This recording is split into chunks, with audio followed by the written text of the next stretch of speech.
அண்மைச் செய்தி. இம்மாத இறுதிக்குள் தவேக பொதுக்குழுவை கூட்ட கட்சி தலைமை திட்டமிட்டுள்ளதாக தகவல் வெளியாகியிருக்கிறது. விவரங்களை செய்தியாளர் மகேந்திரன் வழங்க கேட்கலாம். மகேந்திரன், வணக்கம். இது தொடர்பான விவரங்களை சொல்லுங்க.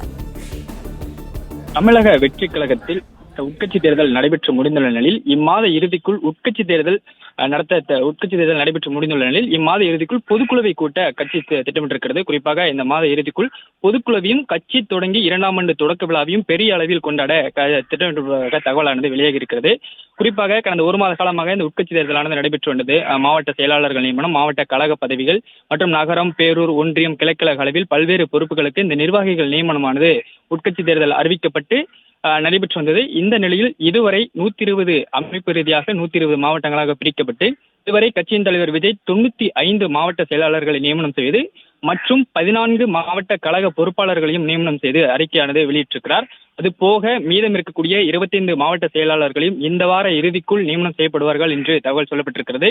அது மட்டுமின்றி பேரூர், நகரம், வட்டம், பகுதி, கிளைக்கழகம் அளவில் இந்த நிர்வாகிகளும் நியமனம் செய்யப்படும் என்று அந்த உட்கட்சி தேர்தல் அறிவிக்கப்பட்ட போதே சொல்லப்பட்டிருந்தது. அதற்கான பணிகளும் தற்பொழுது நடைபெற்று முடிந்து விட்டதாகவும் அனைத்து மாவட்ட செயலாளர்களும் அந்த பேரூர் கிளைக்கழக அளவிலான நிர்வாகிகள் பட்டியலை செயலி மூலமாக தலைமைக்கு அனுப்பியுள்ளதாகவும் இந்த சூழ்நிலையில்தான் இம்மாத இறுதிக்குள் பொதுக்குழுவை நடத்தி முடிக்க தமிழக வெற்றிக் கழக தலைமை திட்டமிட்டிருப்பதாக தகவல் வெளியாகி இருக்கிறது. மேலும் கட்சி தொடங்கி ஓராண்டு நிறைவு பெற்றுள்ள நிலையில் 2ஆம் ஆண்டு தொடக்க விழாவையும் பெரிய அளவில் கொண்டாட திட்டமிட்டிருப்பதாக சொல்லப்படுகிறது.